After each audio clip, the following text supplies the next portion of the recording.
제가 줄곧 주장한 것이 집값 급등이 출산율 저하를 더 가속화시키고 있고 주거에 들어가는 비용이 과다하다 보니까 출산을 한다거나 그 이전에 결혼을 하고자 하는 마음이 생기지 않는다라고 주장을 여러 번 했었는데요. 이게 조사 결과로 사실로 밝혀졌습니다. 2020년을 전후해서 집값이 급등했는데 이게 출산율 하락에 큰 영향을 미쳤다라고 국토연구원이 발표를 했습니다. 출산율 저하의 이유가 뭐 여러 가지 있겠죠. 워라밸 마인드도 있겠고 교육비 부담과 또 잘 키울 수 있을까라고 하는 우려도 있겠고요. IMF를 겪은 이후에는 평생 직장이다라는 개념도 사라졌기 때문에 여러 가지로 미래 걱정이 앞서기 때문에 결혼을 하고 싶어도 결혼을 미루게 되고 그렇기 때문에 출산율도 떨어지는 것은 당연한 거라고 봐야 되겠습니다. 국토연구원의 발표를 보니까 첫째, 둘째에 따라서 이게 내용이 좀 달라집니다. 첫째 애를 낳는 데는 집값과 전셋값 등 주거비 부담이 미치는 영향이 가장 컸고 둘째 아이를 낳는 것부터는 각종 사교육비 영향력이 컸다.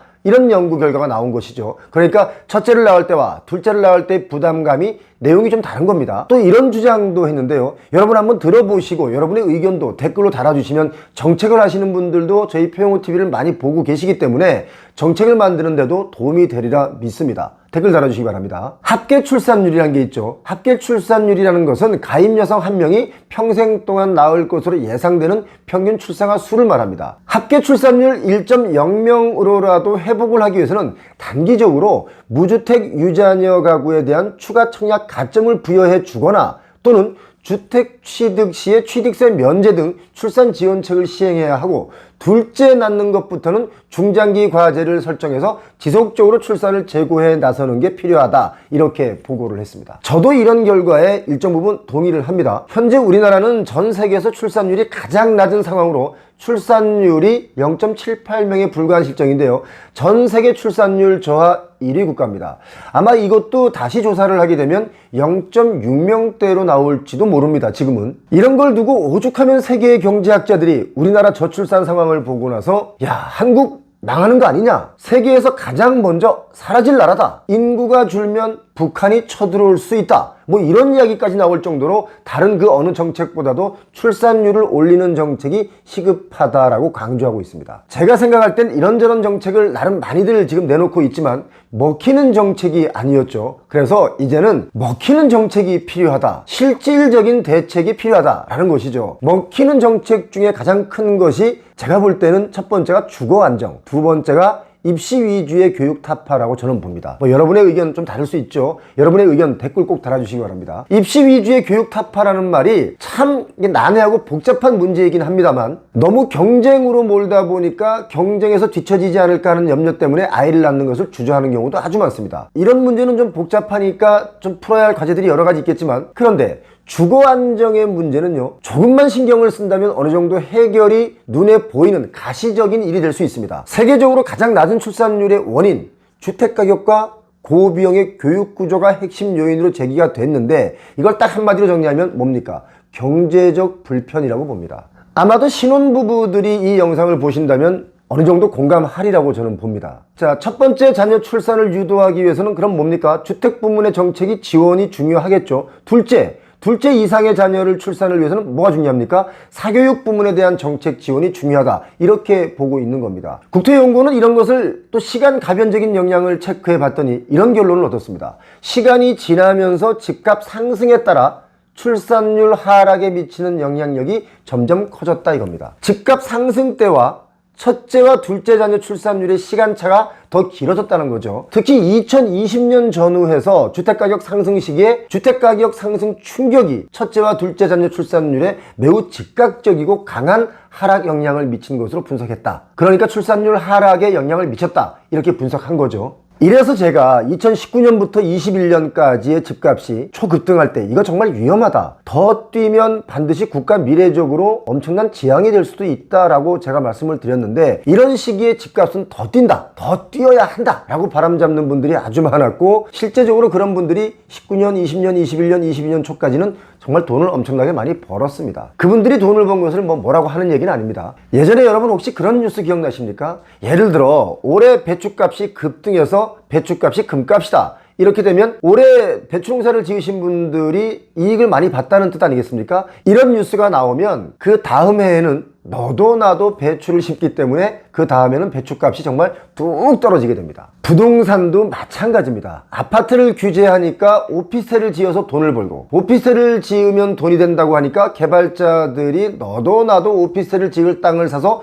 분양을 하다 보니까 공급 과잉이 나오고, 뭐 지식산업센터도 그렇죠. 물류센터마저도 지금 공급 과잉이라서 여기 분야도 언제 이 부실이 터질지 모릅니다. 자, 그럼 상가는 어떻습니까? 저희가 상가를 여러 번 보여드렸습니다. 여기저기 주상복합을 짓는데 상가 비율을 맞게 지어야 되지 않습니까?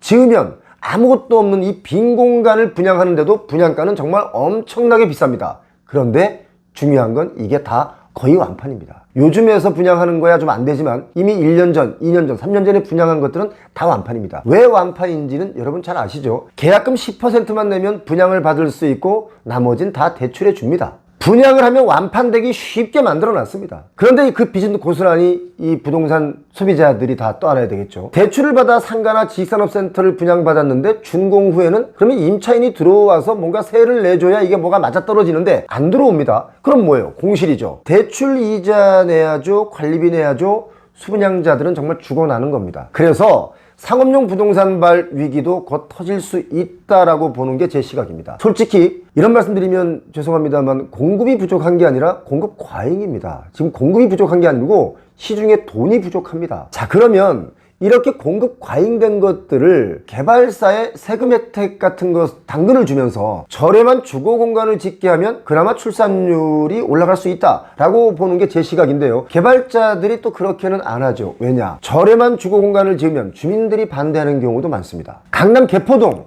집값 비싸졌죠. 거기 가보세요. 아파트에 임대동이 따로 있고요. 임대동은 이 길가에 배치되어 있습니다. 길가는 이제 차가 다니다 보니까 좀 시끄럽지 않습니까? 그쪽 동으로 배치가 되어 있습니다. 섞이지 않게 배치를 한 거죠. 자, 이래서는 제가 볼 때는 미래가 없다. 이기심만 가득한 사회가 되지 미래는 없다 라고 보는 거죠. 이렇게 말하는 제가 어떤 분들은 미울 수도 있습니다. 그래서 어떤 분들이 가끔 저보고 댓글에 그런 분들이 있습니다. 저더러 너 집은 있냐?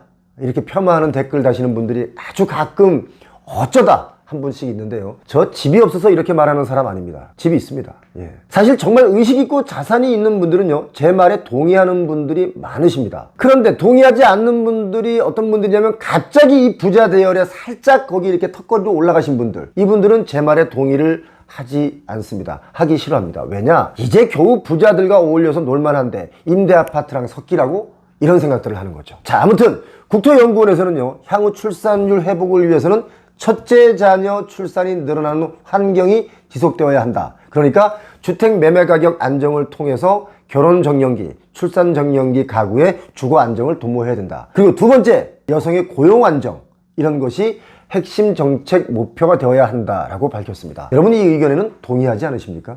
저는 동의합니다. 그리고 아주 조목조목 짚었는데요. 첫째 자녀 출산 재고 정책으로는 무주택, 그러니까 예비 유자녀 가구에 대해서 추가 청약 가점을 부여하고 생애 주기를 고려한 주택 취득세 면제 제도를 도입하고 특별 공급 물량 확대 등을 통해서 주택 취득 기회를 강화하고 또 주택 공급을 확대하되 시세보다 저렴한 분양주택, 지분 적립형 등 다양한 저렴주택 공급을 통해서 자금력이 부족한 신혼부부의 주거 안정과 자산 형성을 지원해야 된다. 그리고 거주주택 마련 목적의 대출에 대해서는 총부채 원리금 상환비율, 그러니까 DSR 범위 내의 금리를 인하할 필요가 있다. 이런 주장을 했습니다. 아주 주옥 같은 주장을 한 겁니다. 그리고 둘째 자녀를 출산을 하기 위해서는 다자녀 가구 기준을 두자녀로 확대하고 두자녀 이상 가구에 대해서는 특별공급 물량을 확대하고 특별 공급한 주택의 주택 면적을 상향시켜야 하고 두자녀부터 교육비 면제 등 교육 지원을 강화하고 주거와 양육을 함께 할 수 있는 육아 친화 마을 및 자녀 양육 클러스터 건설을 확대해야 한다라고 제안을 했습니다. 야,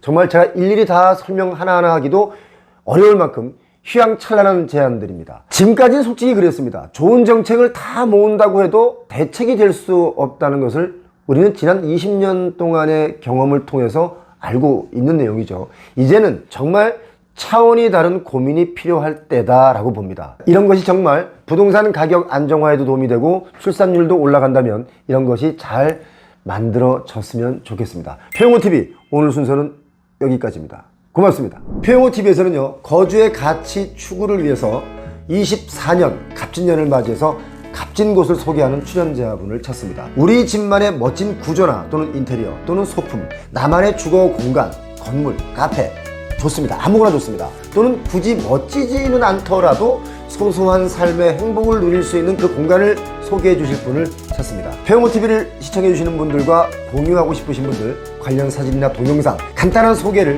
저희 메일로 보내주시면 저희가 사례를 드리도록 하겠습니다. 10평짜리 원룸도 되나요? 상관없습니다. 어떤 공간이든 소소한 삶의 행복을 누릴 수 있는 그런 가치 있는 공간을 소개해 주실 분이면 누구나 연락을 주셔도 좋습니다.